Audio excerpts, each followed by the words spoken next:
kosangela.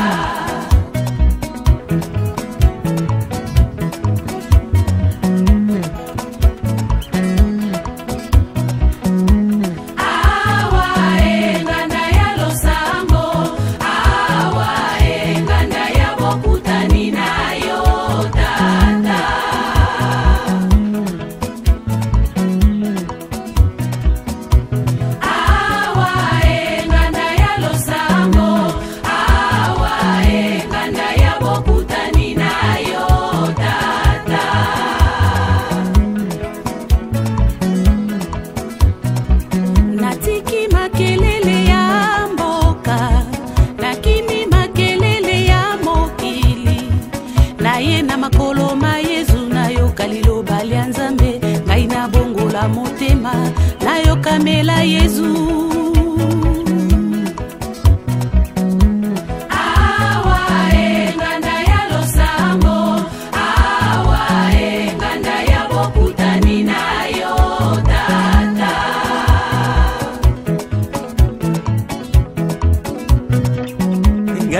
Misanzo tunazwa makasi masika nakanisa po ya kubungisa mikano mya diosezo nakanisa na baninga po ya kubungisa mboka ngai nasambela nakolisa losambo na manyola maloba ma Yesu po ya bomoi bwanga.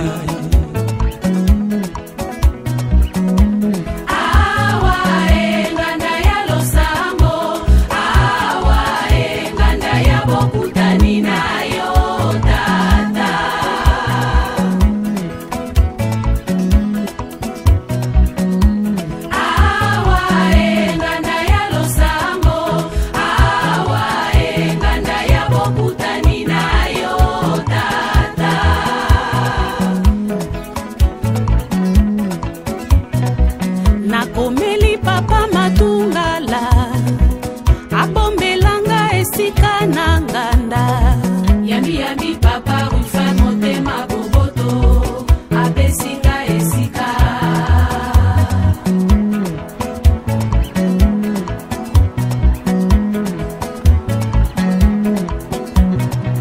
nakomeli papa matungala rufa abombelanga esika na nganda Yambi papa rufa motema boboto esika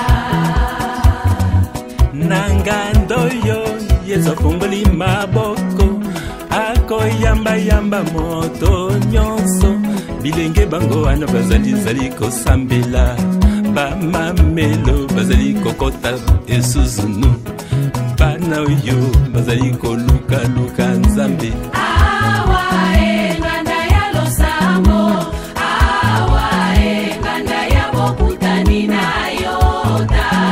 Merci Papa Rufin Matungala. Nyonso sali tokobosa na te.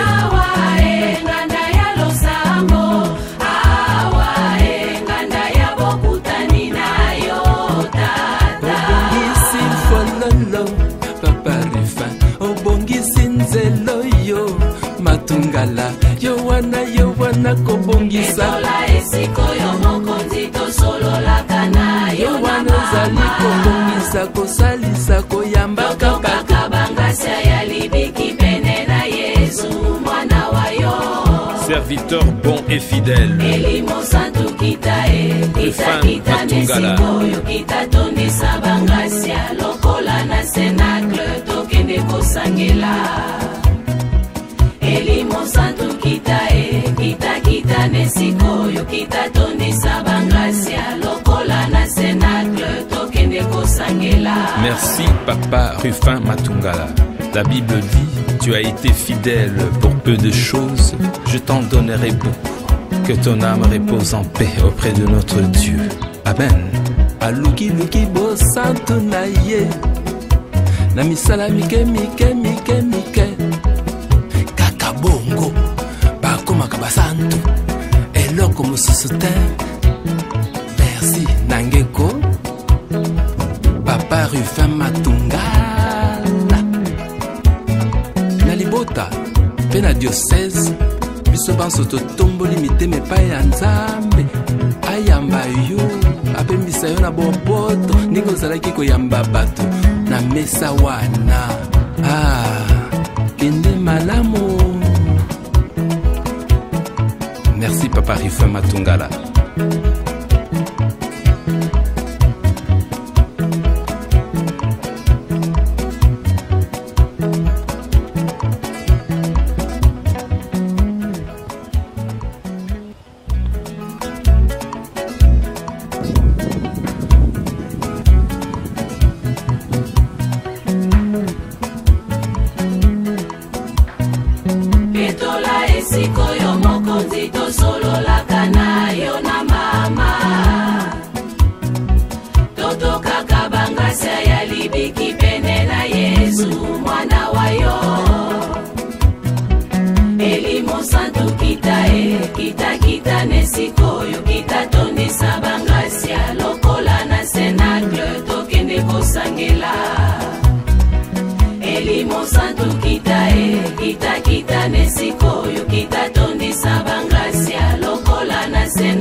Nzoto nazwa makasi masika nakanisa po ya kobongisa mikano mya diosezo nakanisa na baninga po ya kobongisa mboka ngai nasambela nakolisa losambo namanyola maloba ma Yesu po ya bomoi bwa ngai.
Yamba moto nyonso bilenge bango wana bazali kosambela bamamelo bazali kokota esuzunu bana oyo bazali koluka nzambe.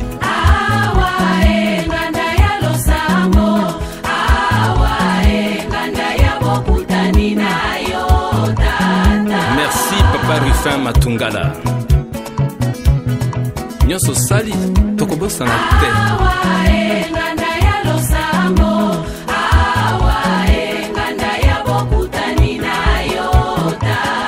Obongisi fololo Papa Rufin, obongisi nzelo yo Matungala, yo wana kobongisa. Etola esiko yo mokonzi tosolola kana yo wana ozali kobongisa kanisa koyamba tokokaka bangasia ya libiki pene na Yesu mwana wa yo. Serviteur bon et fidèle. Nzalaki kokosa wa pona kunukuta makoni na mamanga papa yalaki papa malamu asungi biso mosala tokosala akufuta biso bongo tosombi bilamba tosombi mapapa Nzambe azwa merci kuna na mboka ye akenda aza tata boboto liloba ya suka nalobi yango papa ayebisaka biso alobi ngai soko nakufi bokozwa moto mosusu lokola nga te ngai bayeba kolia nsima nayebi na ngai te yango mpe tokomi komona yango merci Nzambe apambola ye tofandaki na bino bien toza kolia bien ma papa za kolinga te tato ye kolokota ba bambu tozonga nzala okomona bato baza na cuisine bopesa ba mama wana mwa iloko ya kolia bopesa bango balokotaka na tango o papa ye kokanisa bosala bilanga na bino bolona ndunda bobukisaka bana azalaki papa ya malamu ya boboto tala na tango tokomi konyokama koluka bilanga ekomi pasi kolola matembele pasi kotombukila biso tokozwa papa ya boye wapi tozo kolela siko tokanisaka ye tango nyonso yango tozo senga papa ayamba mulimo na esika azali biso tokoma kotela tolela kaye butu moi na tomona modela ya papa boye te tozo kanisa ye tango nyonso totaka na susi na ye azaki papa ya malamu kosunga pe wakoleka te bato baye kolokota bakoni bazanga koloko kolia tokomela mai tokolia mwa kwanga tokomela mai ya ti ta lelo na libota na yezalaki mama pazaki malamu mama zalaki mama ya bulingo ya kokabwana te azalaki kosangisa ata ndenge makambo eza wakufelaki mama kinganda nyokamaki tata kinganda nyokamaki kasi mama azobimisa na bana na ye azosunga libota nyonso azalaki mama ya kokabola te mama azalaki ya kosangisa kobanda na papa na biso tango papa azobela ngai nazalaki papa azalaki na ndako azobela soki osala awa oke kuna papa azobela ti papa aza na ndako kuna mama soki ayebisi biso papa azobela baminga bazoya kotraite ye tofandi esali soki quelques mois fo eza ba 2 mois ya ba 2 mois wana ti tofandi ngai mpe nazalaki likolo tu nanga na silisi ngai nayi kokita na se awa nafandi awa oh papa vraiment en tout cas moyen eza te ah ndenge nini mwana biso na mati aza munganga aye akotaki na mobali na ye wana après 2 jours ntango akoti abimi okay lobi nango baye kokota bakotaki biso ngai nde awa kuna ezalaki papa Richard na bandeko mosusu wana na basusu bazalaki na kati awa mpe kofanda awa namoni kaka mutuka ye pa afongoli bamati ah ndeni mbango boye bamati ti kuna namona kaka oh bazwi papa bakenda ye papa nini papa azate papa yiko kata moto ka boye kaka vraiment to regretter na ngonga wana pe wana ezaki soba 20 soba ngonga to bandi ko lela to komi mal à l'aise mokolo to komi mal à l'aise na zo papa bakena ye ah papa malgré tout abela ki me ayiko keneka boya tiki biso maloba te papa tiki biso maloba te ayiko bima papa bazuye bakena ye nakota wa yaya nanga loyo bikakala loyo mbali ya mama Ichan azaki na bilanga lubi mwasha zokuka te yaya boyo kosalisa ngai to yaka mibale alagisi bilanga to sadi shima tata matungula zozo biso bokomba matiti bapaya bazoya bokata matiti tokokata kotika biso pamba te achi biso na mwa misala lele wana mbongo ezalaki mingi te 1000 francs 1500 2000 bosala msalawa boya kututa pondo atika biso pamba te mwa susu mwa mpanzi mama opesa mama mbishi wana esalaki boy tozalaki kozwa azwa biso na mosala ata alobi neti ichu azalaki awa na bamaseri bokota te bokokota mokolo sungulu tozalaki apesa biso mosala pondu ya kututa kokata matiti na bilanga akufuta biso mokolo moko ngai mwana akudi kominio ya yambo alobi kota na ndako abimisi ndenge moto asalaka mwana lokola akula kominio loso basusu bapesi bato mato biloko wana makambo bakanisenaka moto yango wana asalaki biso bolamu.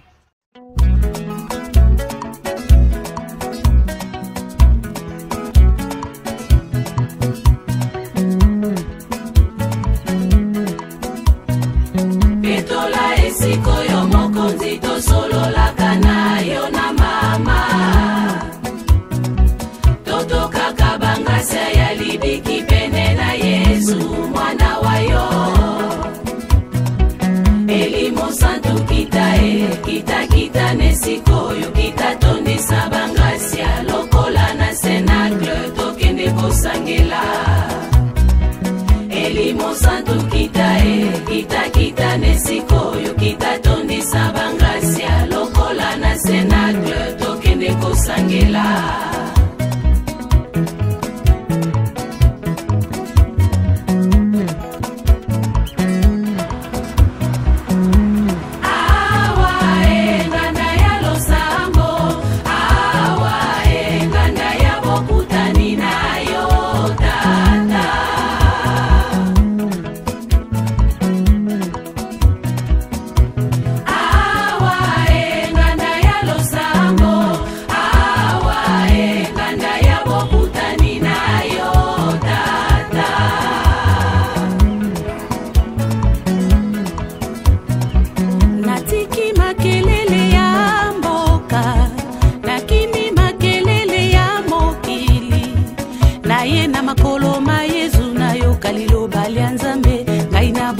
motema nayokamela Yesu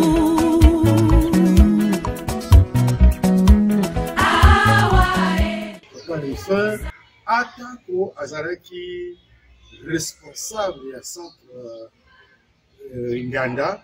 Papa Rufin okokuta ye mokolo moko te na bureau azalaki ntango nyonso sur terrain soki feti salami feti ezosalama na Nganda azalaki kozala na kati ya salle ya fete lokola mosali lokola serveur lokola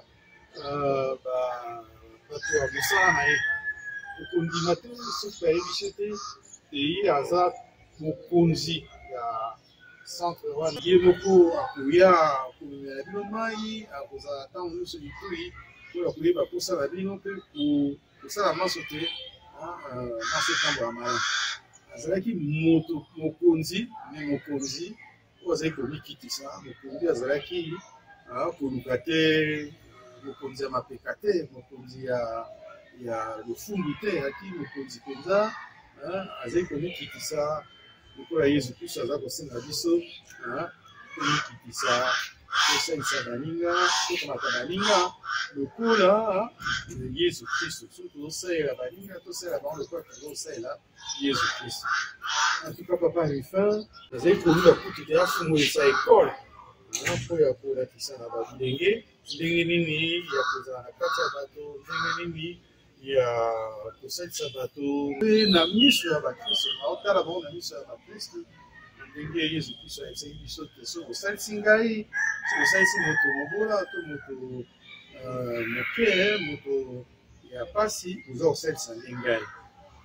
En tout cas mpe nazali kosepela na ndenge te mayemoso azali kosala yango mpo ya boyambi na ye ya katolike azalaki te moto ya ndenge omwa lelo science occulte me azalaki mpenza moto azosala mosala na boyambi ya mokristo katolike mpe nayebi famille na ye malamu ezalaki mpe na aleki na ye azalaki chauffeur na biso na séminaire na leki na ye mpe azali kosala mosala vraiment lokola ya na ye na bolingo ya Nzambe azali kosala mosala avec conscience On a été abima pamba na mutuka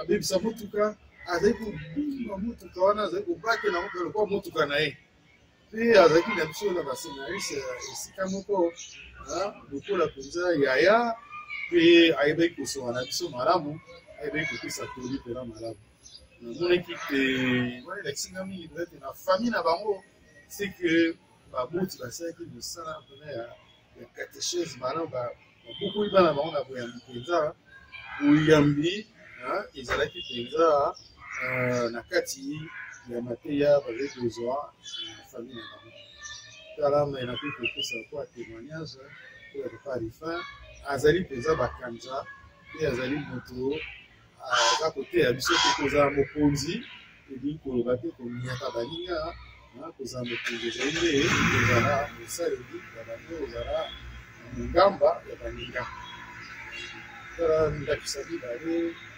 nakangi mpenza kwa papa Rufin. Alors, témoignage monnaie dans un pour ya papa Rufin Matungala ezali ya motema mola monaye azalaki papa moko ya motema malamu. Alors une fois ya naka komonaye pour ya maman azalaka malade, azalaka besoin ya un lieu de repos. Alors on a kutaka été avec ce service on a admis maman Alex Mikolo na centre Nganda pour y repos yaye. Alors lorsque papa Rufin a commis, il apprend que c'est maman, il y a monsieur l'abbé. Il dit tout de suite, mais maman et monsieur l'abbé, on l'accueille gratuitement. Elle ne paye pas. Parce que ça dit maman, il y a monsieur l'abbé. Vous voyez ce genre de cœur, il y a qui a lobby, bon, tu as une relation, il y a particulier, mais pas une relation très très particulière, mais le fait que Abikiwan, maman et monsieur l'abbé, dit j'accueille gratuitement, j'offre le centre, le cadre et le centre pour que notre maman puisse se reposer et prendre le temps de se reposer et récupérer sa santé. Donc ça c'est un des éléments qui montre vraiment Motema Mola Mounaye. Il a fait, non seulement par rapport à ma maman, mais une fois que c'était un prêtre, pour lui, c'était vraiment, il devait offrir ce cadre pour que les membres de nos familles puissent en bénéficier et pouvoir se reposer dans le calme. Donc voilà un peu un des éléments. Il y a caractère, il y a Motema Malamu, il y a Papa Rufin. Attends, c'est au coulis, mais en 2003, à Bingisi toute la promotion, on a fait vraiment une fête particulière. Donc ça montre que Azali na bolingwa banganganzambe, qui a l'accès à banganganzambe te bazali bana naye. Vraiment pour y aller tous akinde bana. Ya biso ko papa ya mbakabana to sepeli papa ya biso to ti kokoma banganganzambe pour ya féliciter biso ya biso alambi lipati to lena ye elongo. Donc ça ce sont des signes qui montrent que montazana bolingwa ya ecclesia. Alingi ecclesia banganganzambe bazali bana naye akosa isabango. Puis ça c'est na toli ça c'est aussi un autre élément qu'on a souligné na bon ya papa Rufin akosa isabiso na toli. Akopesa toli tala boye pour akozonga sabiso na molongo. Donc ça c'est vraiment un des caractéristiques. Il y a une des caractéristiques, il y a Bomoyi, il y a papa Rufin pour abolingo naye na bana banganzambe. Et je ne manquerai pas de souligner na souka ya dipatiwana, on n'a pas manqué d'avoir un cadeau. Chacun de nous a reçu un cadeau de la part de papa Rufin. Biso banganzambe tokula ki na 2003. Cadeau na souka. Donc ça montre bolingo naye et pas il y a banganzambe. Et au cas souka na souligné pour ça on ne souligne pas assez parce que l'information est amboli penza et pas abatouté. Pour tout ce qu'il a fait comme Moussala dans centre Nganda, archidiocèse et reconnaissant vis-à-vis naye, bapesa qui est titre monene Outaki na Vatican qui a été donné par le nonce apostolique lui-même, titre à chevalier de l'ordre de Saint-Grégoire. Ça c'est un titre qu'on ne donne pas à n'importe qui. Hein, c'est une reconnaissance. Il y a Vatican, il y a Moussala Oyo, Nganganzambe, Agosa Banganzambe, on peut se un titre. Il y a le chapelain, il y a Saint-Père Nengue, Monseigneur Cholé Azali, ces titres, il y a chapelain, il y a Saint-Père.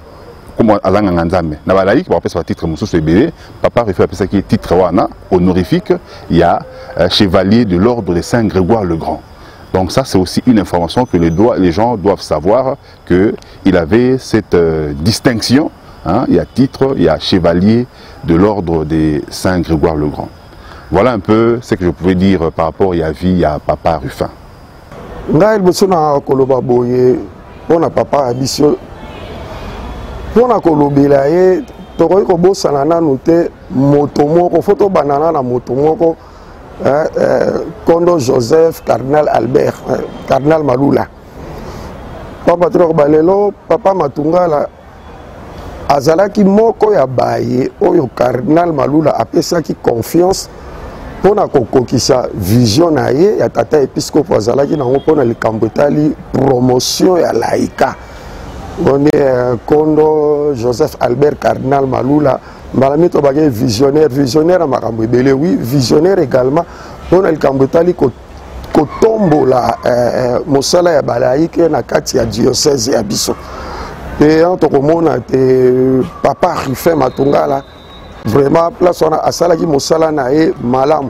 Cardinal Malula Tolobi Azalaki na vision. Il y a un tombeau là-bas laïque. Il y a un peu qui surtout pour les Cambo Italie centre Nganda. Il y a un peu azalaki na vision pour na koko qui ça. Maye Kondo Joseph Albert Cardinal Malula abanda ko zelepan. Il y a un peu Papa Ruffin également un visionnaire. Tembete makanisi ba pesa qui est pe to moni biso moko ndenge a kolisi yango likambo ya mibale. D'accord, il peut que Papa Ruffin, pauvre Papa Ruffin Matungala, Azalaki organisateur mounene. Bon, ngai penza lokuta mabete bande ko mbala ngai liboso na kota na centre Nganda. Ezalaki na 1989 tant to bandi maté na grand séminaire na philosophie. Ezalaki na mbala ngai liboso na kota na centre Nganda. Na mona centre Nganda ndenge ezalaki ndenge ezali vraiment ezalaki toko de organisation par rapport à Moussala ndenge ezalaki kosala makuna. Vraiment toko koloba ke Papa Ruffin na vision wana ayebaki comment ko tia organisation makambu nyonso na centre Nganda ekoka koleka kitoko. Soto lobi tozonga sima bana banzambe. To mona te na tango wana na Kinshasa eza lokola lelo te ba maison ya ba hôtellerie komi ebele. Natango wana vraiment ezalaki ndamu et centre Nganda ezalaki lokola neti esika moko ya référence. Et en tout cas Papa Ruffin ayebaki kotia ba sérieux nyonso po te makambo ebele bato ebele bazalaki koya bakoka kolekisa séjour na bango kuna malamu ezala biso pe basango baséminariste bato nyonso. Likambo ya misato nakoki koloba kaka na cadre wana ya na kati ya mosala na ye Papa Ruffin azalaki un responsable et puis un serviteur. Ayebaki kosala lokola bato banso. Soki toye, tokomona Papa Ruffin azawana ye moko peta msusu pe azoyamba biso. Papa Ruffin soki komi na tango kolia, ye pe azwi ba bol oyo yaki na soupe. Aya pe ko servir biso lokola ndenge système ya la kala. On a fait azuba biloko aye kotiela biso sango eloko ninye zangi. Donc azalaki na attention moko munene tango tozana réfectoire. Tout monde a qui à mon tête eloko moko boye ezangi. Donc on dit maté que so babino tala Papa Ruffin Matungala responsable à centre Nganda yona tant so o dit maté. Donc il était toujours simple, serviable, humble. Mutu oyo kokaki ko aborder nyonso parfois sans protocole. Na ko pesa yangaki samoko na 1999 tango tozana retraite poto koma ba diacre au moni tango wana bolikamba ba téléphone e bandi na romasi kala ki batu nyonso bazala ina ngote. Alors sengela na benga sango moko boye pona problème moko muke na kutana ki nango.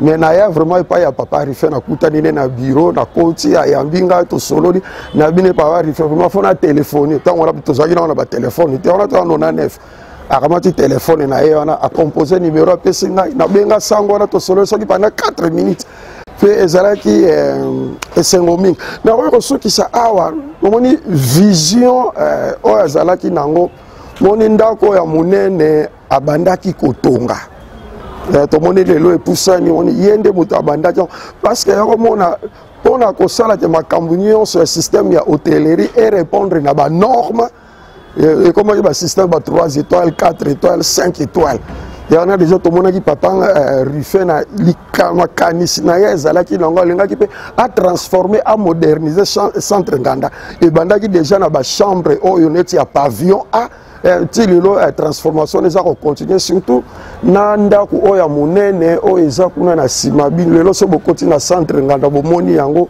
tala nga ndenge ekomi kitoko tembe te azalaki na baprojet ebele kasi likambo na likambo ezalaka na ngonga na yango ntango mosusu mokonzi nzambe amonaki te ngonga ekokaki mpo na ye abenga ye yango tosengi na mokonzi nzambe apesa ye mpena bopemi ya seko nayebi papa Ruffin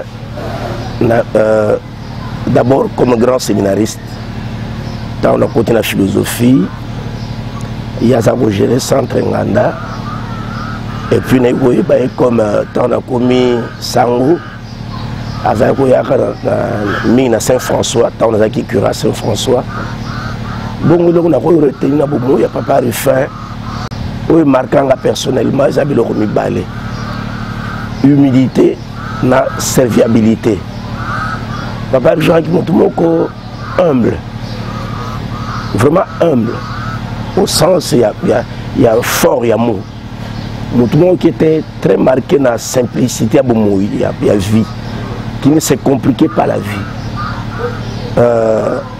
très simple qu'on pouvait aborder à tout moment ou à l'expérience personnelle. D'abord, ça n'a pas été mon souci.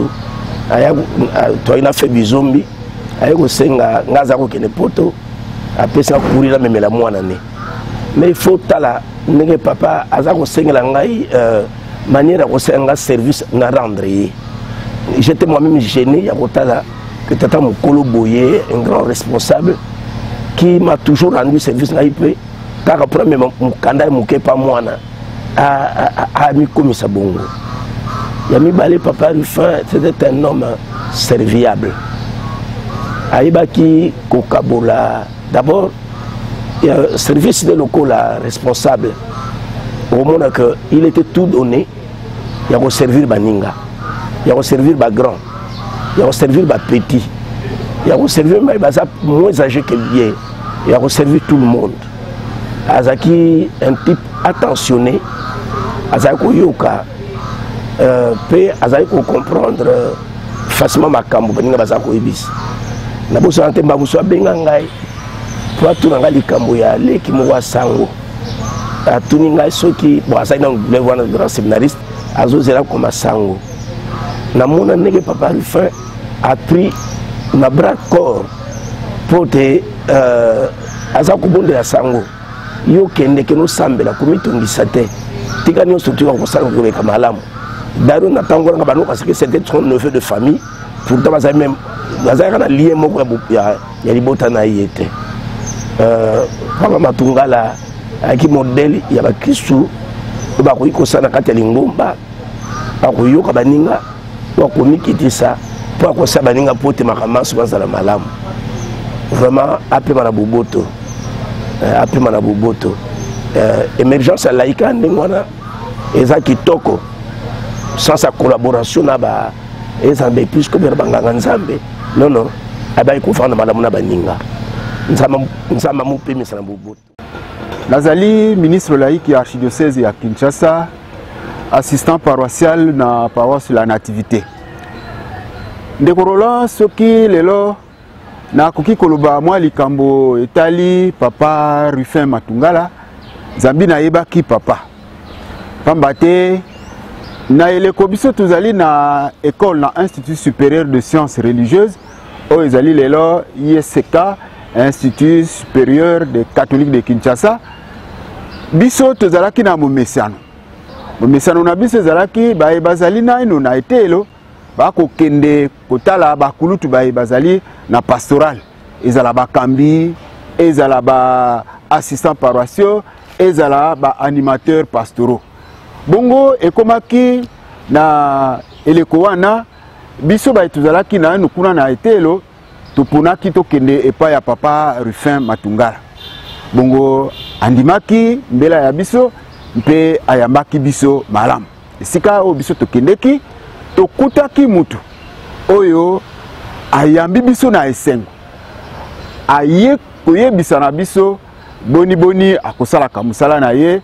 lokola ministre laïque lokola animateur pastoral kuna na centre Nganda na maloba na ye sika tuzalaki kosolola ayebisaki biso esengo akosala musala oyo ya koyeba koyamba batu kofandisa bango esika esengeli kopesa bango maima akoki mpote balekisa ngonga na bango ezala ya retraite ezala ya baconférence ekwa koleka malamu bongo na musala bona alobi na biso te akosalaka yango na esengo pamba te na nzela ya musala na ye akutani na batu ya ndenge na ndenge ezala baye bazali na misala ya eklesia banganga nzambe ba episkopo to mpe baye bazali na misala ya politique po nzambi bato ya politique mpe bakosengeka esika wana po ya koya kolekisa mambima misala ya bango makita ndenge na ndenge bongo papa Roland awa biso to sololani na ye tembete alakisi biso solo solo te musala mona ezali musala kitoko bongo biso bikola baleki baye ba ministre laïque epesaki biso esengo wana koloba solo musala moito podi ezali musala kitoko lokola pe ngai oyo nazali boye katekisi okati ya bakatekisi ya engumba Kinshasa mingi bakatekiste animateur mbula na mbula bakatekisi ya Kinshasa bakatekisi animateur bakokendeke na centre Nganda po ya semaine catéchétique ezalaki mpe po ya ngai libaku lisusu mpo ya kokutana na papa Rufin komona ye ndenge aza kosala musala na ye bongo eloko nini oyo biso tokoki kokanga oyo ngai namonaki te na musala na ye azalaki kosala yango lokola ebongi papa Rufin mbala mingi oyo biso tozalaki kokende lokola bakatekisi akosala manso po te ayeba moto na moto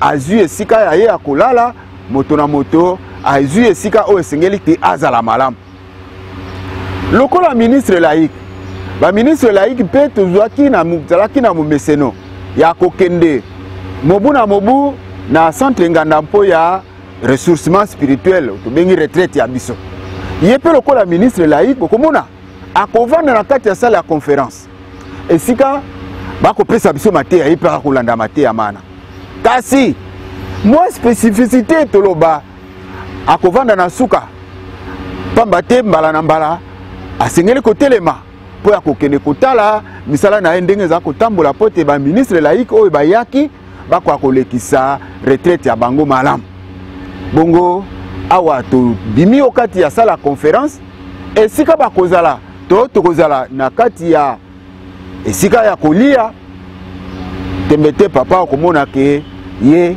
azali wana kaka te mpo ya kokabola limpati na biso ba ministre laïque kasi azali mpo ayeba ministre laïque moko mpasi nini mposa na ye ezali nini po te ayeba kopesa ye yano soki akopesa ye yano ntango mosusu ezali ye moko akotelema ye kopesa ye yano na mbela to na mposa ozali na yango to mpe akosenga na baservisi ya ye po te baya akopesa ye yano na mbela to na mposa oyo ndeko azali na yango papa Roland nini tokoki kokanga na moto monene boye oyo atiki biso lokola mateya na bomoi bwa ye likambo ya liboso totali likambo etali bosawa bwa ye simplicité moto oyo amibosanaki ntango mosu akosala mosala na ye amibosani ye azali nani esika oyo asengelaki kopesa na moto mosusu basali baye bayeba kosala mosala ye nde moto akosala mosala mona koyeba bon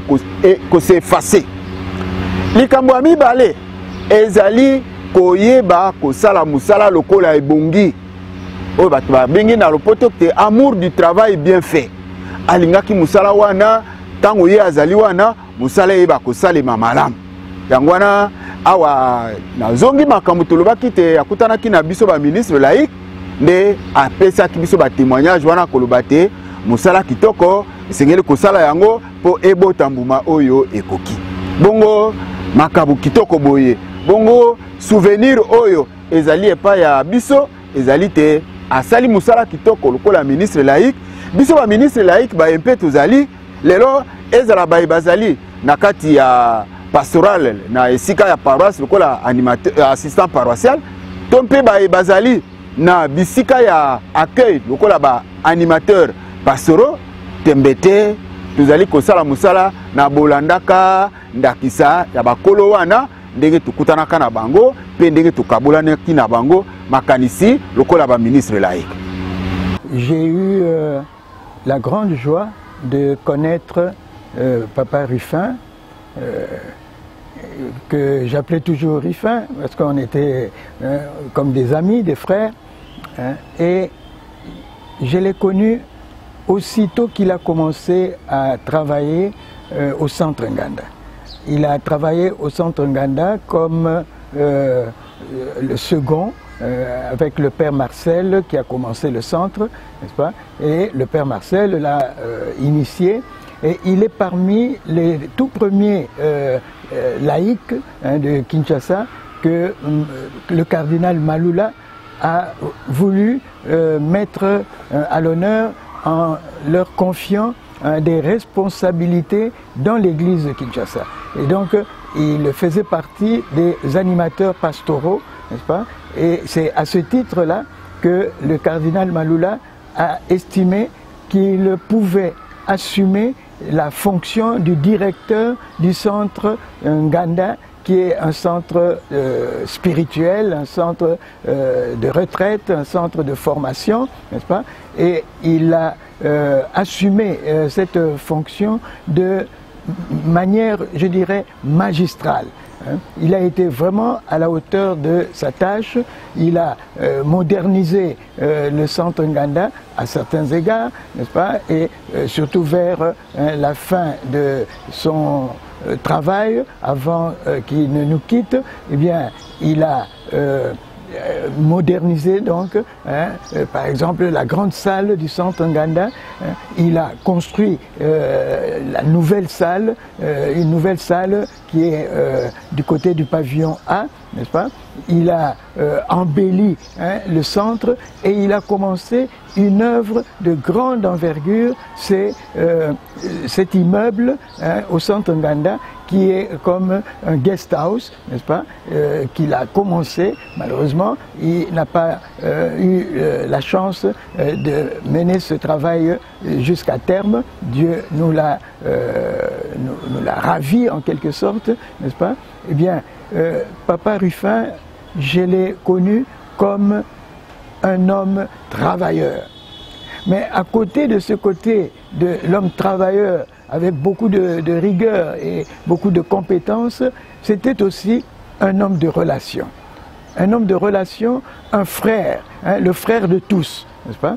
Et d'un accueil remarquable.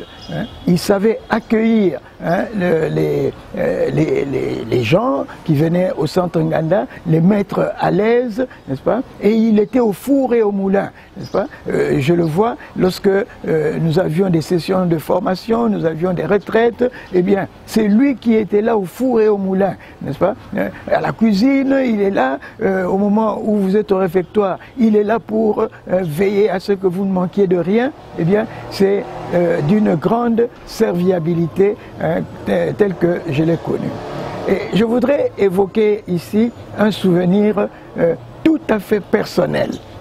À l'époque, beaucoup de gens qui m'ont connu, eh bien, je portais une barbe. J'avais la barbe.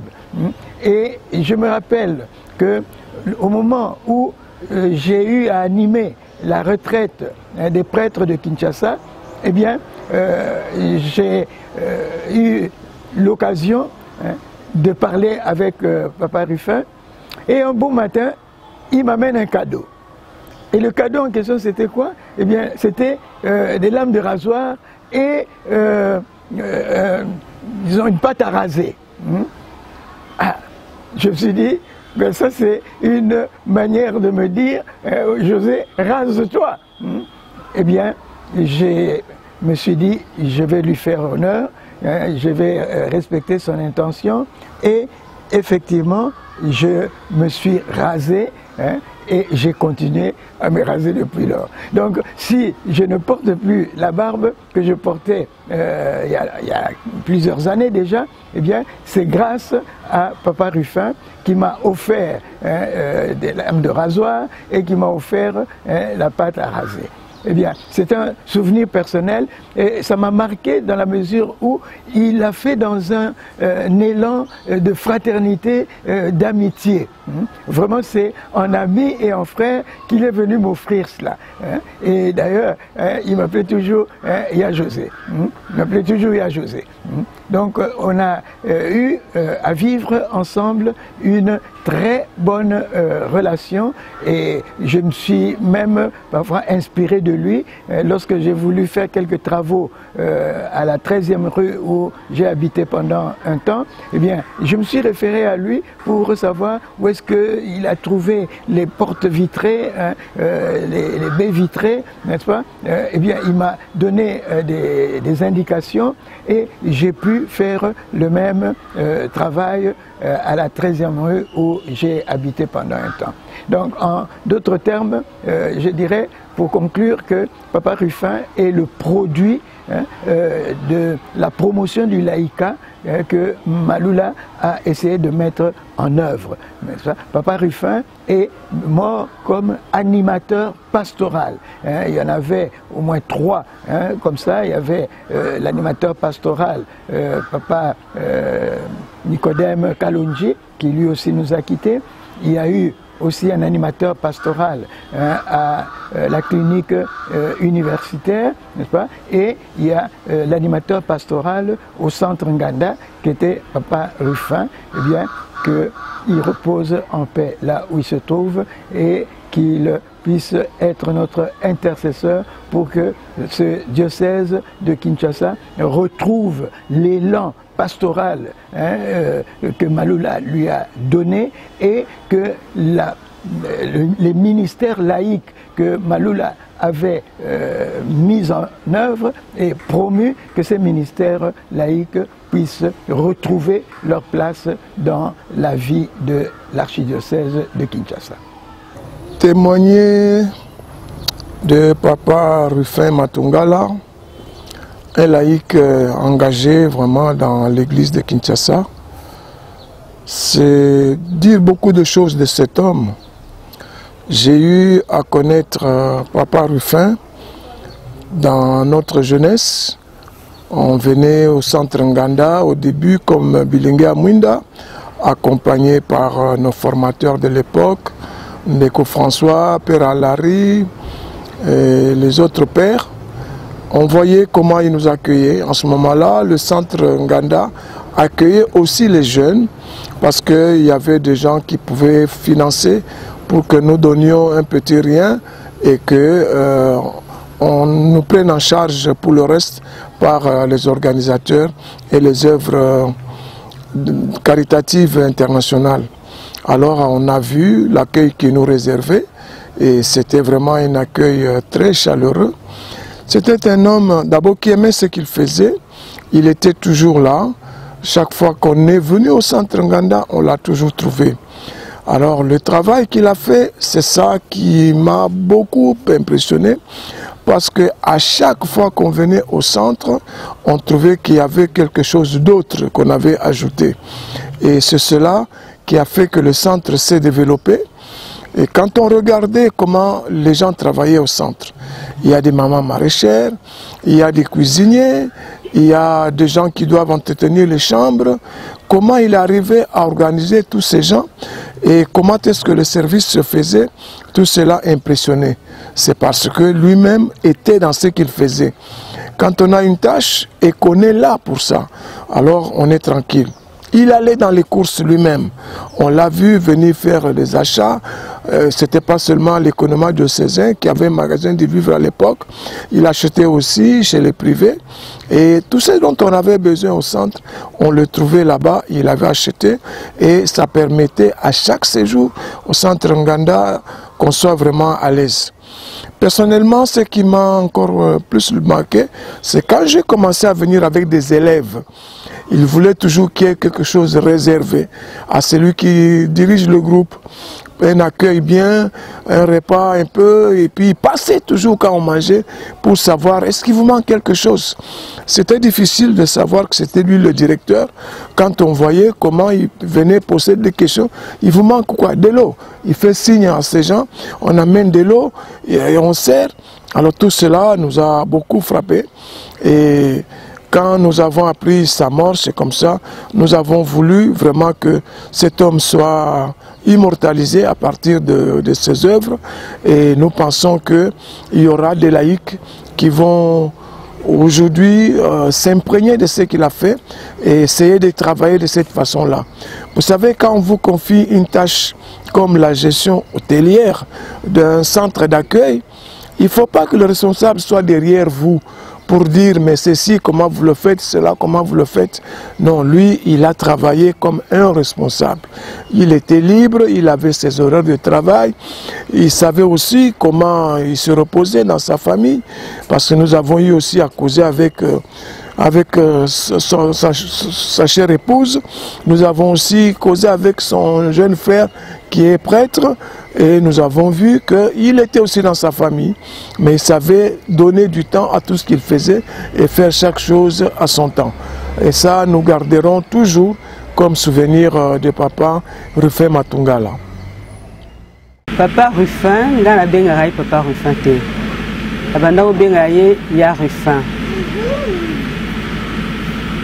Toebanaki ya zali jeune Mokambi. Bauti aussi sa pratiquement formation.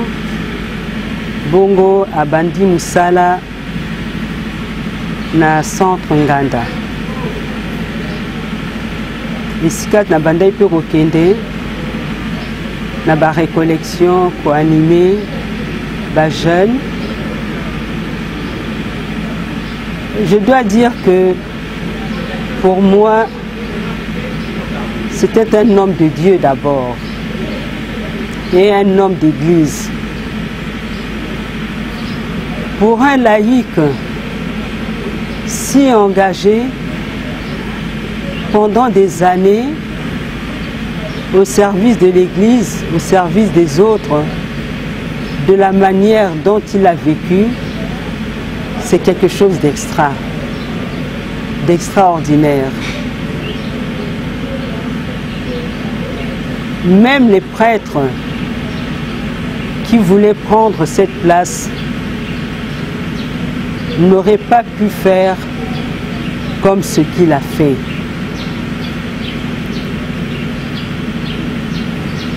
Le centre Nganda était devenu, je ne dirais pas sa propriété dans le sens négatif, mais c'était le quoi la moto à Bali, à Boti, ezaki eloko na ye, eloko ya Nzambe, eloko ya Ecclesia, mais a mikotisaki na kati ya musala wana, au point que pour ceux qui l'ont connu, quand on allait là-bas, il sacrifiait même sa famille. Je vois encore Yann ici, attendait pour qu'il aille manger, mais il n'avait pas le temps d'aller manger parce qu'il était mangé par son travail. Combien de fois, parfois, on était au réfectoire. Mais Yaya Lia, même quand on n'avait pas envie de manger, il vous accueille, il vous met à l'aise. Mais de temps en temps, tu lui dis, mais toi aussi mange avec nous. Il dit, non, ta belle-sœur ne sera pas contente. Il faut que j'aille manger à la maison. Il faut que je tienne compte et de mon devoir d'époux et mon devoir ici au centre. Même quand tu n'avais pas envie de manger, tu mangeais. Il nous entourait, il était là. J'étais la première à être responsable dans notre maison de formation au 3e an. En ce moment-là, le cardinal Malula venait de mourir. Et c'est le cardinal Etchaou qui était archevêque de Kinshasa. Mais notre maison, le 3e an, c'est lui qui en était responsable en quelque sorte. On ne manquait de rien. Il envoyait des gens, il venait lui-même pour savoir si on avait le nécessaire. Comme si nous dépendions totalement du centre Nganda. Et surtout à l'occasion des fêtes, des anniversaires. Il était le premier à prendre l'initiative de nous envoyer des vivres frais, de la boisson, pour que nous soyons à l'aise. C'est encore lui qui a connecté le 3e an avec le centre par rapport à l'électricité, par rapport à l'eau courante. Donc, comme notre parcelle est dans l'enceinte, le cardinal Malou avait demandé que le 3e an soit dans l'enceinte du centre Nganda. Donc nous dépendions pratiquement du centre Nganda par son intermédiaire. Ce que peut-être un prêtre n'allait pas accepter de faire. Mais lui, il était tout à nous. Donc c'est comme si sa mission allait jusqu'au 3e an. Et à un moment donné, le cardinal Etchaou lui demandera, parce que nous étions, la parcelle n'était pas clôturée, on lui demandera de clôturer la parcelle. Il a pris son temps, il venait lui-même. Donc, ça qui est bon, on était pour clôturer. C'est avec l'argent du centre, sur demande du cardinal Etchaou, qu'il a construit. Mais le plus important, ce n'est pas tellement l'argent, mais sa présence. Une présence régulière pour vérifier, pour contrôler si tout était bien. Pour moi, Yarufin, c'est un frère. Et je dirais que ce n'est pas seulement au niveau de... même nos familles à nous, quand il y avait un problème, quand ils avaient besoin d'un repos, il les accueillait. Et moi, je lui demandais, mais comment est-ce que tu fais? Tu accueilles les gens, les membres de nos familles, sans faire payer. Comment est-ce que tu ne fais pas de déficit? Il dit, je sais moi-même ce que je fais. Je ne sais pas comment considérer Yarufin. C'était un homme merveilleux, un frère merveilleux, un époux merveilleux, un membre de famille. Parce que sa famille et nous étions, même les enfants, même les enfants étaient devenus les membres de la famille de la congrégation. Donc j'aurais beaucoup de choses, je n'ai même pas envie de trop parler. Papa Rufin, pour moi, c'était un père. Je ne l'ai pas connu dès le début de son ministère, mais c'est pendant son ministère. Nayebi sundenge ya koloba teke nayebaki ye nayebaki nini mais eza lokola mwana abotami bongo alobela papa naye nebe papa nde nini papa abotanga, c'est tout ce que je peux dire. Mais il m'a adopté comme jeune sœur. Je devrais aller me reposer. Après la maladie, on m'a proposé d'aller au centre Nganda. Quand je suis allée, il m'a accueilli. Et pendant l'échange, c'est en ce moment-là que je l'ai vraiment connu. Il me posait des questions, moi aussi je répondais. À cette époque, je crois que j'étais à l'Académie des Beaux-Arts. Alors il était aussi fasciné, il m'a dit, ben, là maintenant on est en train de construire qu'est-ce qu'il faut, hein, qu'est-ce que tu peux amener comme contribution. Et on arrive, c'était fini. Et après, ce sont des services qui me proposaient, qui me demandaient, ici, qu'est-ce qu'on peut faire? Ici, par rapport à la couleur, qu'est-ce qu'on peut utiliser comme couleur? Parce que moi, j'ai fait l'architecture intérieure. Et là, qu'est-ce qu'on peut planter comme arbre? C'est de cette manière-là que j'ai commencé un peu à le conseiller, à dire un mot. Et un jour, comme ça, il était un peu, je ne sais pas,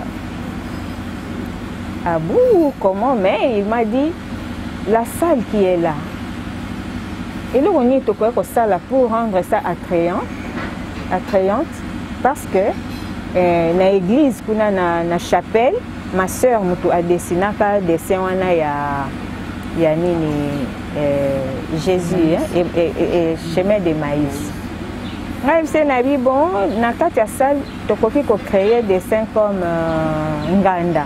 Tu sais, les locaux, il y a Nganda et la centre Nganda. Mais tout ça, mais il faut des matériaux et tout, na seki.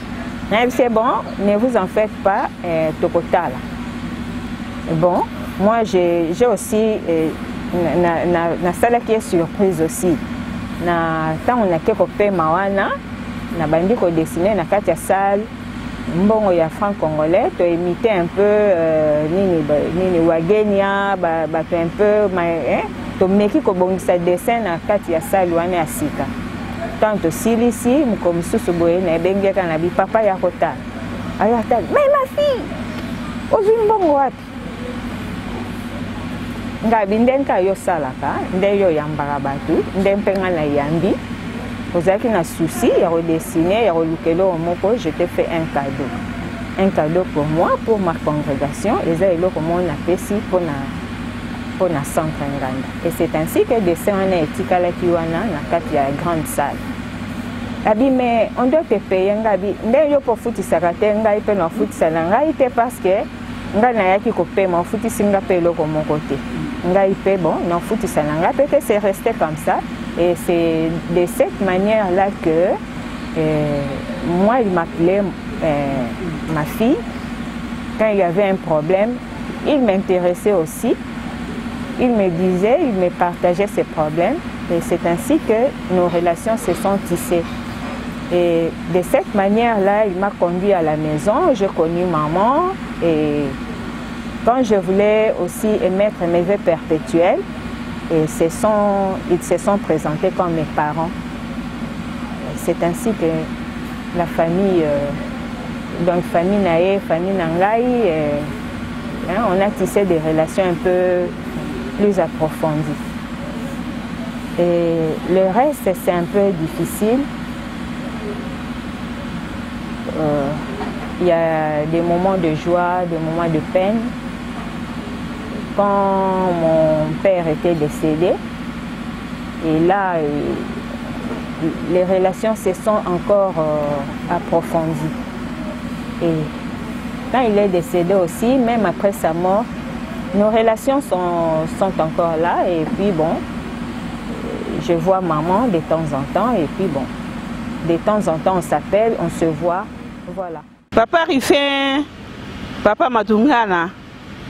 Na yeba kiye tango nazaki nano elenge na paroisse Sainte-Marie Goretti ya Kauka.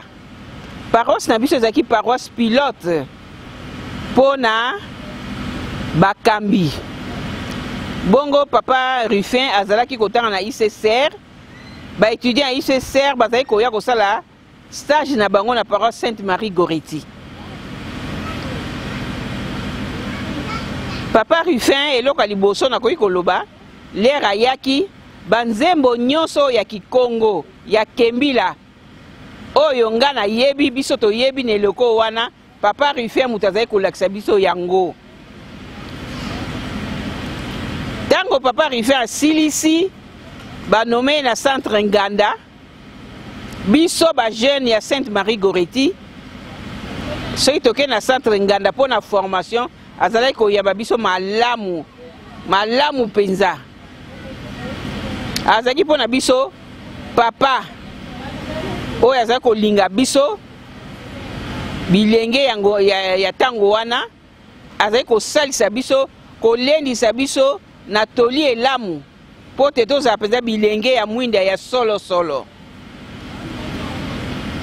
Ntango nakomi mamelo papa Rifin azali na centre Nganda comme directeur biso tozali kolengele komilengele na bilako ya suka aleisaki biso na mateya na toli elamu aleisaki biso mpe na nzoto kosalisa biso mpo te tolia malamu. Ntango tosilisi tokomi na suka ngai naye kozwa sango ya mawa papa na nga akufi. Papa Rifin na mwasi na ye ya Lucie balendisaki ngai baza kolanda nga na matanga na kauka mikolo nyonso kolendisa ngai. Papa Rifin alobi nga mpe naza papa na yo. Namonaki likambo wana ebetaki nga na motema epesaki ngai makasi mpe elendisaki boyambi na ngai. Tokomi na eleko oyo ke biso tokende na chapitre mwa kokoso ezalaki nalobi na monyango molendisi na biso mama koko na bi koko nga na okende chapitre te. Namoni boye mokolo ayenga na ntongo baninga basi bakendaki papa Rifin nazoyoka porte ezobeta nafungoli porte papa Rifin afukami abi mama ngai papa na yo nabi papa ko telema kofukama te nga na nzambe te abi na ye kosenga na yo mama mpe toza kozela yo na ngai na abe jemba to mema yo na mareza mpo okende na chapitre. Ntango namoni papa Rifin afukami nakoti kaka na chambre na lokoti mwa biloko na nga na tiango na kati ya valise nakei. Donc azalaki papa mpo na ngai mpe ntango nasali bilako ayaki na ye na mama Lucie na feti na ngai tovandi na ye te na suka na sepeli mingi. Papa Rifin nayebi te soki nakotikala kobosa na ye mpo ayebi ngai uto nazalaki elenge. Nayebi papa Rifin nazalaki na âge ya 15 ans na parole Sainte Marie Goriti. Ba formation nyonso tozalaki kokende na centre Nganda ba récollection papa Rifin azalaki kotraite biso malamu. Ngai nakoki kobosa na ye te naza kosambela mpo na ye mpo na libota na ye mpe naza kosenga na Nzambe azipa ye na ngolu ya ye mpe asalake abenda ye na likolo apesa papa Rifin esengo ya lobiko. Mosali molamu tata wa boboto tata ebei kopesa bana toli elamu tata ebei ko encadrer bana. Papa Rifin esiko ozali obosa na ngai te obosa na bana na yo ya Sainte Marie Goriti te obosa na bilenga mwinda te baebanso bazali koleka na centre Nganda mpo na formation pema na boboto papa. Nayebi papa Rifin lokola ministre laïque na bandaki kaka komona ye bongo kasi na 99 tokotaki 3e an na ete na biso wana ezalaka na kitambo nde na ye komona makambo papa Rifin bandaki kosala mpo na biso na eleko wana namonaki ke maye abandaki kosala elekelaki ngai mingi. Mbala mosusu papa kondo papa Karnal Etio alekani kuna akuti te tozalaka na courant te toyebisi ye courant bakataki biso courant ekatanaki tout le temps problème ya délestage ezalaki bongo ye azalaka na ligne moko ezalaka départ unique alobi nakoki kotika banyango banyokwamaka boye te nde aye kopesa biso ligne wana ya courant unique départ unique apesi biso courant na 3e an mpe lokola tozalaki trop souvent na problème ya mai facture eza koya cher ye mpe na nganda mpo ezaka lopango moko azalaki mpe na problème wana nde aye sikoyo kosalisa forage. Ntango asalisi forage alobi mikakatano tozalaki nango na régie des eaux esila apesi biso mpe mai kaka te tozomona papa Rifan azwaki biso lokola papa na biso. Donc na esengo wana ya komona te tozali banyango ya Santa Teresa ya mwana Yezu lingomba oyo kondo papa Carnal Malula bandaka papa Rifan akomaki kosala soki asali provision na ye akoprefere mpe ntango asali provision ya ndako na ye aya mpe kotikela biso biloko. Naye komona na 2010 moboti na ngai papa wa biso abelaki. Bongo ntango abelaki tosengeli ye chambre na nganda mpo na repos. Ntango ekomi na eleko ya kofuta mbongo, petit frère akei kofuta mbongo mpo na papa. Papa Rifan alobi te. Wana ezali participation na pesi na compte ya ma sœur mpo ma sœur ntango bino ozali kosouffrir awa na badialyse ya papa ye namoni aparticipe te yanga na ngai na zongiseli bino mbongo wana bosala te bobakisa na baséance ya dialyse. Donc na un mois nyonso papa asalaki atosaki régime na ye kasi ata mokolo moko te tomonaki eloko ya mabe ya alobi esengeli kaka nde azala na garde malade lokola azali trop faible. En tout cas motema oyo azalaki nango na kosenga te ba ministre laïque mosusu na ba Kristu pe na biso pe banyango tokoka kolanda motema wana ya papa Rifan kote makambo manso toyeba kosalela Yesu mokonzi ya biso Yesu Kristu toyeba kosalela Nzambe awa tozali nanu na mokili ya nse. Papa Rifan Matungala azali moto nazaki très proche na ye po nazalaki vraiment intégré na koki koloba. Je me permets vraiment ya kolobango nazaki intégré na kati ya libota wana. Bazali batu moko penza oyo navandaki na bango pete lelo po nayebaki émission oyo eza koleka maman Lucie à partir ya poto abengaki ngai nde nayaki koyeba ke témoignage eza kosalema mpo na papa Rifan. Papa Rifan azalaki moto moko nazalaki koapprécier ye mingi komona humilité oyo azalaki nango. Azalaki tellement humble moto nyonso azalaki ko se retrouver en face na ye azalaki ko se sentir moto po akopesa yo respect akosolola na yo malamu akotendre yo matoi na Yesu akoyoka yo. Vraiment azalaki pe na distinction ya ba ekolo te. Papa Rifan azalaki ekolo nyonso ya moto ezalaki ya ye. Azalaki na boboto moko na ebite. Un directeur o natigalaki jamais komona ye na nganda azotambola na alati costume cravate natigalaki komona ye bongo te.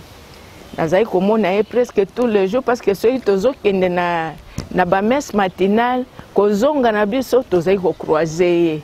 Nazali komona ye mingi penza.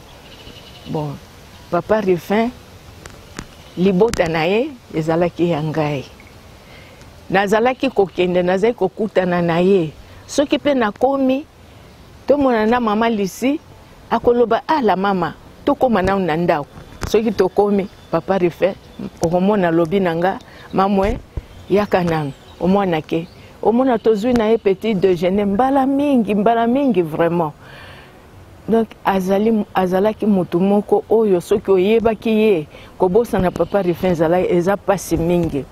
Misala sali tala neti grotte oyo esika na vandi na minute oyo atongaki yango asali yango mokolo ya inauguration na yango toyalaki awa pe esalemaki na feu cardinal Echao pendant que paix à son âme pe na koloba botango papa cardinal ayaki convalescence na ina centre nganda il fallait moto ya kobanda kolambela ye azala mutu moko penza ya confiance ya papa Rufin akendeki mosika te azwaki jeune sœur na ngai mama Nita oyo pe asili kotika biso donc kotuna ye mama Nita papa cardinal aliaki bien donc okomona ke aza ko se soucier na ye lero nyonso aliaki ndenge nini aliaki malamu alingaka penza nini yo muto vandi na ye lokwa yo muto zolambela ye biloko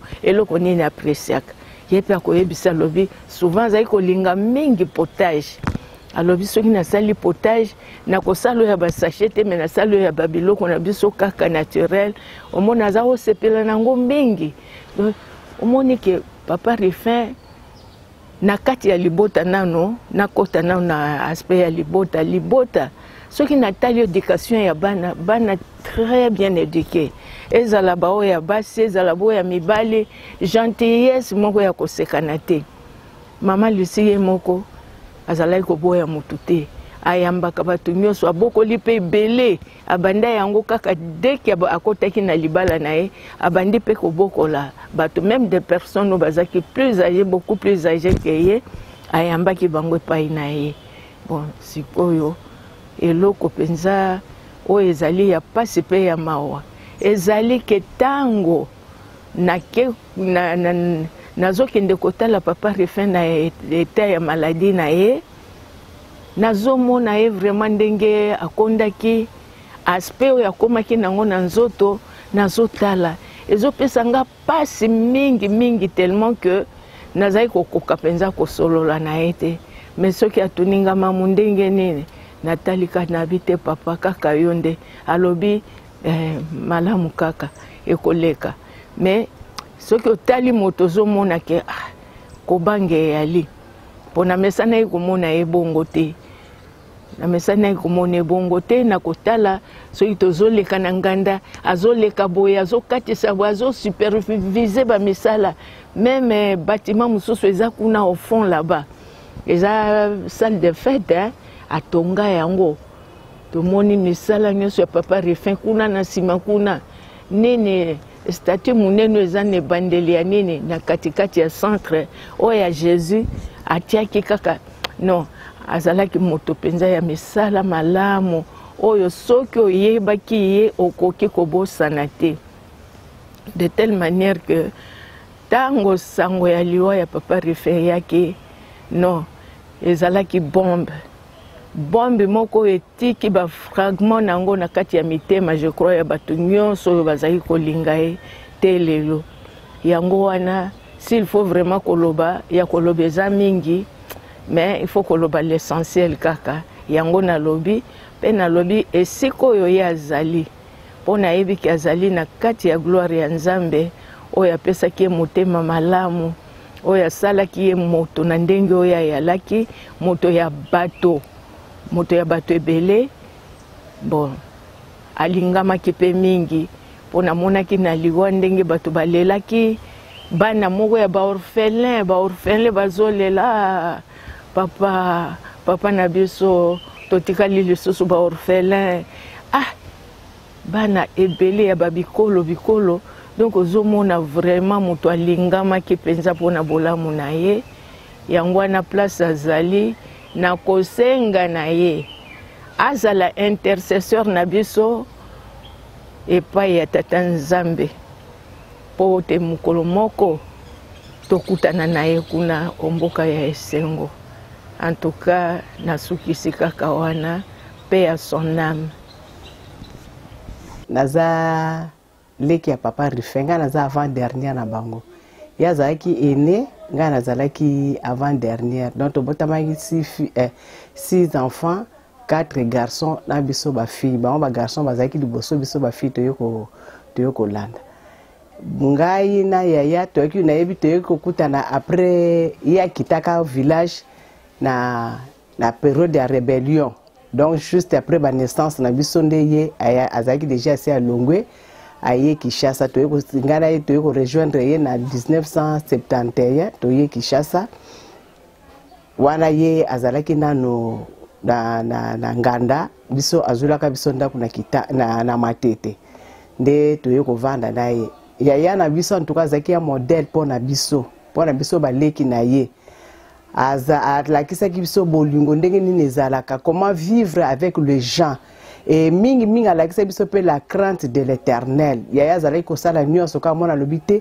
dans toute chose confiez-vous à l'éternel azali mwa soki likambo ezali mwana azoyebisanga bi ata problème yango ezali nini mais souviens-toi esika biso towutaki ndenge nini nzambe azwaki biso azwi biso na mboka tala na baperiode ya barebellion wana ye na biso na Kinshasa atako bino boyaki nsima mais ngai nzambe atindaki ngai liboso mpona nini eza neti ya koprepare terrain na bino ntina ndenge abalaki mokolo abalaki le 13 octobre 1973 na ngai na mwasi na ye toyaki jour moko towuti matete toye korejoindre ye na centre nganda na ndenge yaya aboti bana na ye abokoli biso vraiment lokola bana ya Rufin mpo na ngai nalobaka azali yaya te aza mpenza papa aza oyo mpe nzambe autilisaki ke alongolanga susi ya kozanga papa donc azalaki kosala nyonso mpo ete ngai na se sentir te ke nazalaki orpheline de père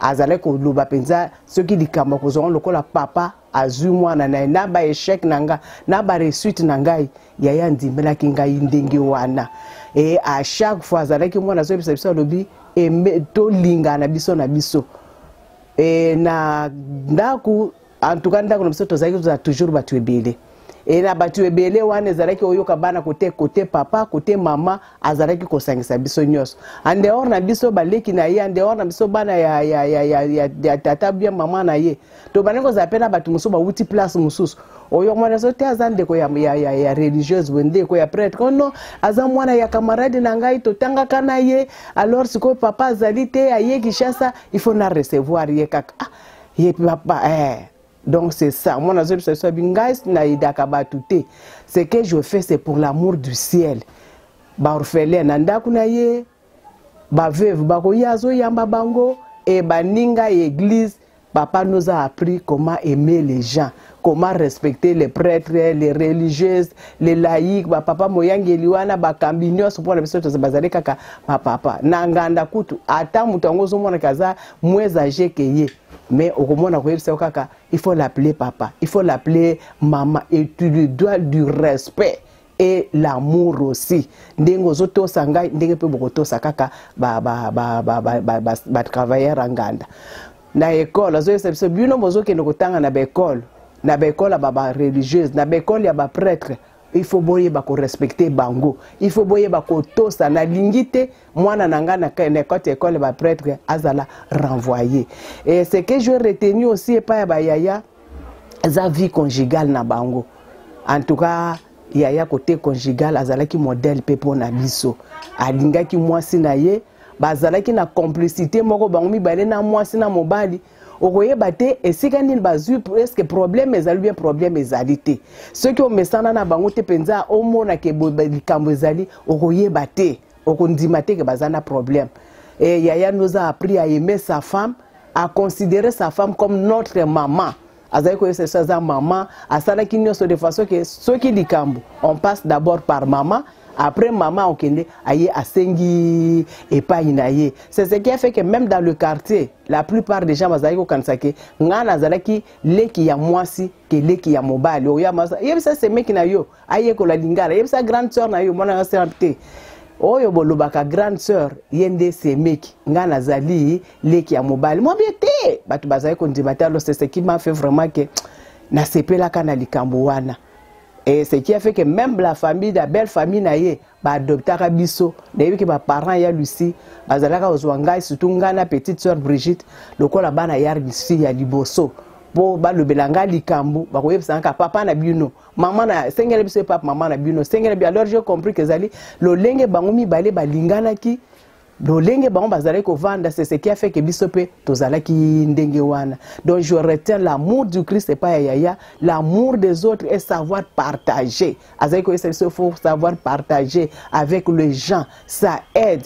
Et ti lelo na monike tozo vivre pe babiloko wana ezana batu mususu na yebi dernièrement na kutana kina religieuse mokazo tunanga lobi saluer ngai singa oza leki ya fait papa refait naturellement vous m'avez reconnu azai pe na tenir ba religieuse te aseki esinga est-ce que toi vraiment on peut t'oublier nesinga bien en tout cas excuse-moi nazoye ba yo de sosota bisenga na thérésienne tala komo na ngai boye nesinga bien en tout cas bisenga bien bosa ne de komono mais je sais que yo zali ki papa rifa bisenga bi ngai na bolingo papa rifa azalaki nango nanga ngana koki kobosa na yote na yebi ko zalaki mwana muke mais en tout cas to kwaika kobosa na yote et c'est ce qui a fait que même bato so bato ni biso bi est-ce que bolinga rapende papa rifa alinga kanesa batunga bi ya rifa était exceptionnel sa façon de considérer les gens en tout cas zalaki yaye ezalaki yaye ata siliki osali likambo akobenga yo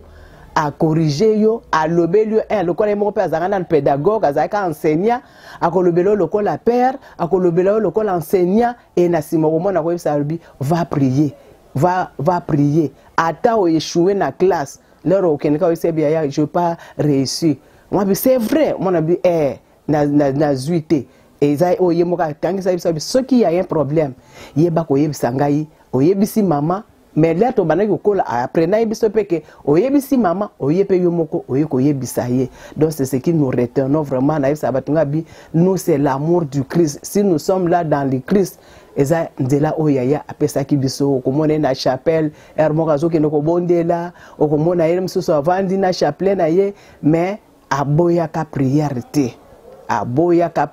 te azalaka ce que tali mwabi il faut la prière, il faut aimer les gens, il faut savoir partager et respecter les gens. C'est ce que je peux dire na bolingo na ye bomoko na ye même envers ses enfants, yaya a aimé ses enfants et il a tout fait de façon que ngana bana na ye ba considérer nga lokola tata moi cité. Bana na ye bazalaki vraiment na baneti ba complice na ba camarade donc salaki bana ne baza ba camarade na nga liboso. Bana so pe basali mabi ata na gangi au moins ici on éduque l'enfant, ce n'est pas comme ça comme tu as dit, comme tu as fait, mais c'est ce qui nous a fait que si je suis resté fidèle avec Yadusi, avec les enfants et toute la famille, tout ça la yaya. Pour na kombo na dibota na biso bangi oyebenga yaya bana ba mama leki banana bangi lo baka yaya na biso azaki mo sangisi yaya na biso mo sangisi yaya na biso même bato ya tribu na biso badinga mingi ba lo baka yaya na bino azaka mo sangisi soki dikambo ezali bokeye pa na ye boko trouver kaka solution akomema yo na nzela lo sambo après yo kanisa so likamuna yo kitembe okomona ke yakutani na mutu wana akosala kaka occasion moko kuna na nganda abengi yo oyo abengi oyo boye kokutana bino mibale ayakotuna bino sabi ndenge bokutana na bomoni mabe soko bite papa rife mabe ezate alobi bana na nzambe bazalaka ndenge wana. Je suis le neveu de monsieur Rufin Matungala. Je suis docteur en criminologie et en criminalistique. Je vais témoigner sur papa Rufin. Papa Rufin, c'était une personne, la seule qui m'a supporté parce que je suis insupportable. Et chaque fois, parfois, on lui disait des choses extrêmement mauvaises sur moi, il continuait à me faire confiance. Qui était Papa Rufin? Papa Rufin, c'est un saint pour moi. Parce que ce qu'il faisait, personne n'est capable au Congo de le faire. Comme l'a dit Monseigneur Moko, chacun de nous croyait que Papa Rufin est à lui tout seul. Et c'est l'impression qu'il donnait, et aux prêtres, et à nous, les membres de famille, qu'il est à vous. Et le soir, quand il me prenait, parce que je suis resté 2 ans au centre catholique Nganda, quand il me prenait le soir pour aller acheter à manger pour des gens qui l'hébergeaient, eh bien, c'était le moment où il me corrigeait et sur ma façon de me mettre à table, et sur ma façon de me conduire, et sur mon langage. Il m'a éduqué jusqu'à la fin de ses jours. C'est un homme que je considère sincèrement comme immortel chez moi. Et je n'ai jamais fait 10 mois, 10 jours ou 10 heures, pour ne pas exagérer, sans le rêver, ni debout, ni au sommeil. Voilà ce qu'est Papa Rufin. Il a fait du bien à tout le monde lorsqu'on sortait le soir pour aller acheter le pain. On y allait pour faire des visites, des malades à l'hôpital, des femmes qui sont arrêtées parce qu'ils ont accouché, ils n'ont pas payé, des personnes qui étaient en détention, de tout le monde. Donc, ces genres de personnes viennent une fois par siècle, et je crois que Papa Rufin en fait partie. Il était tellement modeste, il s'oubliait tellement qu'il n'a pas pu aller se faire soigner. La dernière fois quand je l'ai vu, j'ai dit, mais papa, tu es malade, tu dois partir en Europe. Et il m'a dit, oui, mais attends que je me guérisse. Mais comment? On va en Europe quand on est malade. Alors qu'il y en a ici pour un simple mot des dents, ils partent en Europe. Lui, il les refusait. Parce qu'il ne pouvait pas laisser les gens qui étaient sous sa responsabilité sans protection. C'est ça, papa. Et je crois qu'il est au ciel.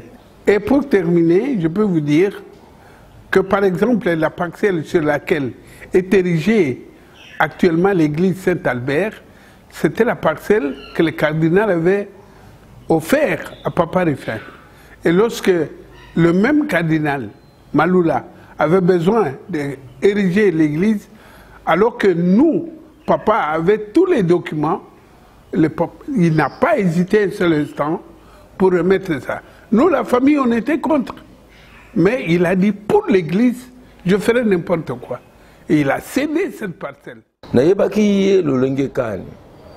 Nanzela ministère, Outo 1995, Tango Abe Malolo, Akamati, ministère laïque, Simaya Baper Alari, Bongo la Bongo, Ngana Zalaka, na Ntele, na Sainte-Marthe. Bongo, na Makanisi, Yakondo Cardinal Echou, Akanisa Kate, ma ministère laïque, Basusu, Bati ya Mayele na Bango Nanzela plateau ya Bateke. Nanzela pe cadre des implantations pastorales. Loko Langai, Nazalaki Nanzele Kuna, Nazalaki curé doyen, na 95 déjà, Basinga Kate, na yingela na kati ya ministère laïque, pour tout banda ko réfléchir, ndinginini, ba kambi basusu, ba kogo kene malembe, na plateau Bateke, batala makama enseignement, puis malembe vie, il y a plateau Bateke, ils allaient assurés par le ministère laïque, puis Banganzambe, Bagolanda, Nassim. Dès que vision ils allaient bongo lokola, Nazalaki adjoint ya Abe Malolo Félix, tango toujours y a Nganda pour la récollection parce que tu as sa récollection mensuellement, puis tu as au Salamakita. Il y a un ministère, il y a Okamba, ministère laïque, il y a un accompagnateur, il y a un de Saint-Moulin, il y a un santé, il y a un manteka, il y a un boss, il y a un belé, il y a un ministère pour le ministère laïque, il y a de l'avant. L'Ongon y a un Zambi, il organe de réflexion théologique, ministère laïque bako tombola yango pour beaucoup na bango baye baka vision ya tata cardinal Kondo Joseph Albert Malula bongo esika to ya na ba recollection akuyamba bino akomiki saliboso ya bino pe sokaza na pasi na ya motema akosenge oyoka ye na entretien pe bongo la bongo pour funga motema na ye solo na yebaki malamu yiko koya te Tango Abe Malolo azaki na institut sans religieux recteur na mokonzi ba ministère laïque nga ba kotinda ngai na Saint-Michel ya Bandalungwa wana tokomi na 2005 pe tata cardinal ako pesa nga charge ya ba ministre laïque ya archidiocèse de Kinshasa voilà na comité titulaire na sali yango te na 2011 bongo nga na yesika ba relation sur ce komi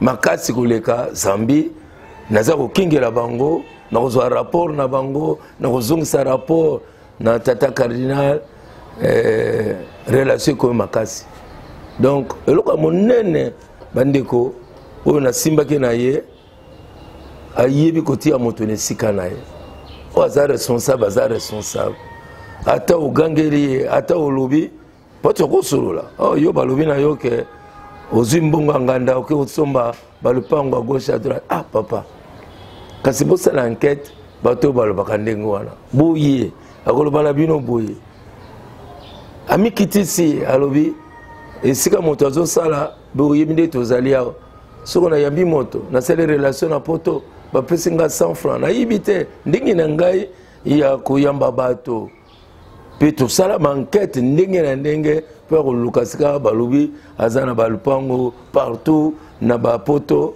mpe tomonoko yango te nsima nango akoloba papa omoni ndenge babomaka bato mokolo na kufa na ngai bongo batala soko nazaka balupango ndenge nini témoignage wana nasali yango mponi parce que bayeba wa bakenda libela te na nzela ya témoignage bazali susu kovivre na kati na bomoi humilité simplicité serviable moto ya bato un grand cœur akoyoka pasi soki bapose ye problème soki akoki kosala yango akosala yango okomona akokamata mwa eloko mwa moke balobi awa naza na eloko mpenza te me oyo ekokosunga mpo na transport me basusu bakokanisaka corruption mpo azoyamba bato malamu akoyamba bakonzi ya ecclesia akoyamba baresponsable na ye ya ministère laïque bazopeya bango baenveloppe mpo te batika ye nzoka nde bato na archidiocèse ya Kinshasa balingaki ye mingi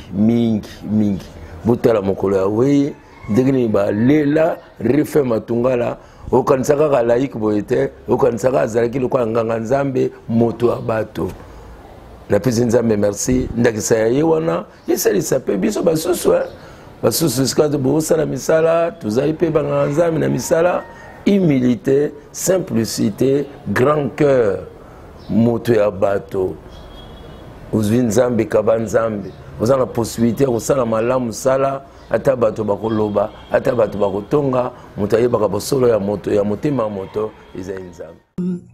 Yaya Rifin ayaki cousin na ngai paternel côté ya papa et il faut naloba que ye mutu akolisi ngai ye mutu atangisi ngai akotisi ngai classe ye mutu asali que lelo nazala na mboko na Japon après nasisaki baétude na ngai azwaki rôle mo makasi mpona koguide ngai pour que na continue baétude na ngai na niveau ya maîtrise tina kosala doctorat na Japon ele nasilisi navana na Japon nazonga susu mboka te. Donc il a joué un grand rôle, il a été déterminant pour la vie na ngai de manière personnelle.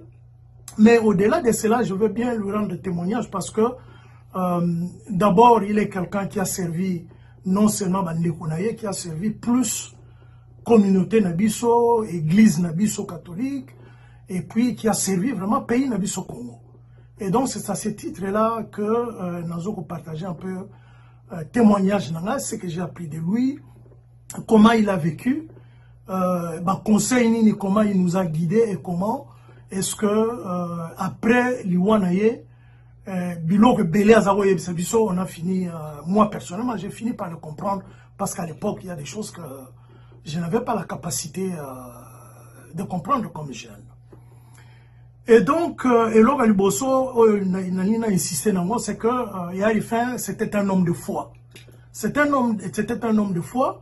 On a comme un chrétien, simple chrétien catholique, on a sangoté, une foi vivante, c'est-à-dire, il prêchait plus par les actes, par l'attitude naïe, plus que mots. Donc, c'était quelqu'un, quand il te dit quelque chose, il va le faire. Quand il te promet quelque chose, il va le faire. Donc il était conscient un peu de ce que moi j'ai compris par après. Quand il ne cessait de rappeler, de dire, il faut respecter ta parole, il faut respecter tes engagements, il faut que Batou se promettre bango et aussi quelque chose que au fil des temps, bah, ça l'a eu confiance. Donc tu dois être le premier à respecter ta parole parce que la parole, c'est vraiment Dieu. La parole, c'est la façon dont Dieu communique aux hommes peut-être à travers la parole que tient prochain à Bango. Donc il avait conscience vraiment du rôle, il y a importance, il y a parole à Yemoko et il les traduisait toujours en actes. Donc il a vécu une foi que je qualifie aujourd'hui d'une foi vivante. Et donc croyance croyance moko na niveau ba concept na niveau ba monter na niveau ba discours mo kitoko, mais il a manifesté amour na batu par des actes. Il a manifesté amour na batu par le respect qu'il donnait à n'importe qui, quel que soit les rangs sociaux ya mutu, quelle que soit proximité na par rapport à Moutouté ou ma position politique, il respectait tout le monde, il était attentif, il écoutait tout le monde et il s'intéressait surtout à tout le monde. Il s'intéressait à toutes les personnes qu'il rencontrait. Batou Belé témoignait déjà de son vivant qu'il était une personne exceptionnelle parce que quand il vous écoutait, l'attention qu'il vous donnait, l'air Yokolungwa, vous a convaincu vraiment que c'est quelqu'un qui ne pense qu'à toi. C'est quelqu'un vraiment qui te porte à cœur. Donc, tu vas le sentir, sentiment au à chaque fois qu'il écoute un naïe. Et ça, au fil des temps, je me suis rendu compte que, en fait, notre vie de chrétiens, de croyants, doit être une vie qui se manifeste dans le rapport na Batou, dans le sentiment toujours généré par Batou. Donc, ça, c'est une leçon que j'ai appris en vivant avec lui et surtout après avoir grandi, surtout après qu'il nous a quittés, en réfléchissant beaucoup, j'ai commencé à bien comprendre la leçon et délai qu'il nous a laissé pendant qu'on partageait la vie à ses côtés au pays. Et un autre élément que je peux peut-être ajouter aussi, c'est que il était toujours prêt à aider les autres. Il n'hésitait jamais à tendre la main dans les besoins, qu'il s'agisse de ses proches, des voisins, ou même des personnes inconnues qui étaient en difficulté. Plusieurs fois, si on avait le temps, je pouvais raconter un certain nombre de faits où il est intervenu pour aider des cas où lui-même n'avait pas une connaissance directe de la personne affectée.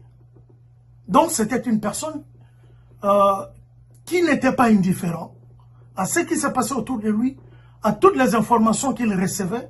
Il essayait de réagir par une réponse appropriée.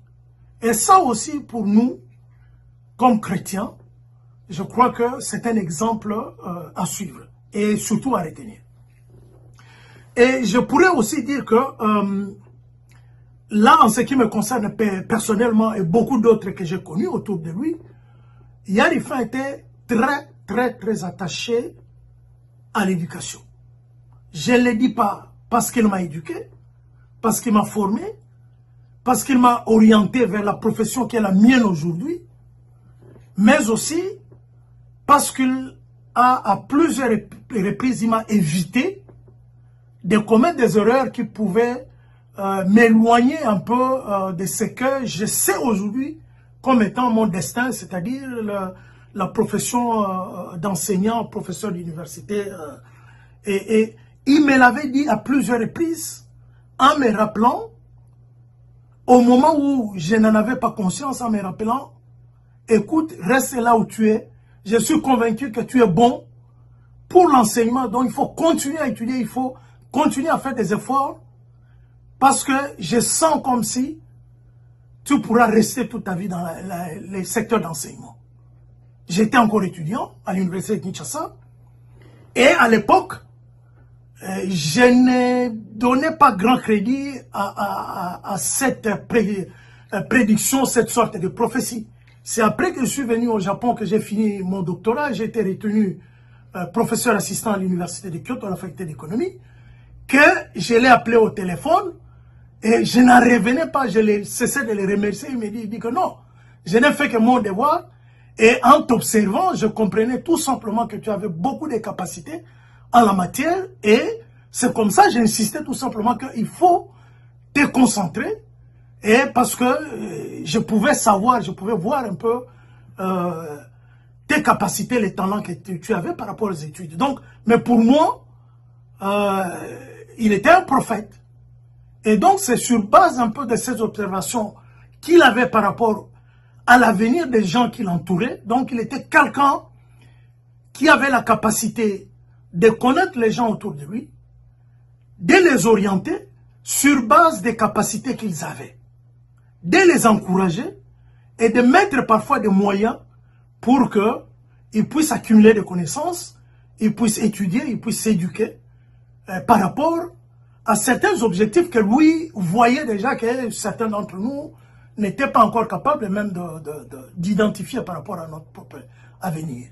Donc, en bref, pour ne pas monopoliser la parole, Yarifin, c'était un chrétien vivant, un chrétien qui a vécu l'évangile, qui a prêché l'évangile par son attitude, par ses actes autour de lui, et qui a converti beaucoup de gens aussi à vivre la foi comme lui-même l'a vécu. Et autour de lui, s'il faut citer encore ses proches dans la famille, et je penserai par exemple à Yal ici, son épouse, qui nous a fait grandir comme ses propres enfants, s'occupant de nous, sans distinction avec ses propres enfants. Si je peux penser à d'autres autour de lui, l'abbé Alfred Bouidi, je peux penser à Yadona, entre autres, ce sont des gens qui se sont occupés de nous, de notre éducation, de la même manière que Yarifin l'a fait, et à partir de cette étincelle qu'il a été, petit à petit autour de lui, tous ceux qui ont gravité, toutes celles qui ont gravité autour de lui, ont commencé à éclairer aussi son environnement. Et aujourd'hui, c'est avec un cœur plein de gratitude que nous témoignons en sa faveur et que nous partageons avec toute notre communauté de foi ce qu'il a été, sa vie, et nous sommes convaincus qu'après sa mort, les feux qu'il a allumés, cet exemple qu'il a répandu tout autour de lui, doit être retenu, doit être raconté et doit être émulé, imité. biso banso totomboli mitema epai ya nzambe ayamba yo apembisa yo na bompoto ndenge ozalaki koyamba bato na mesa wana kende malamu. Merci Papa Rifin Matungala.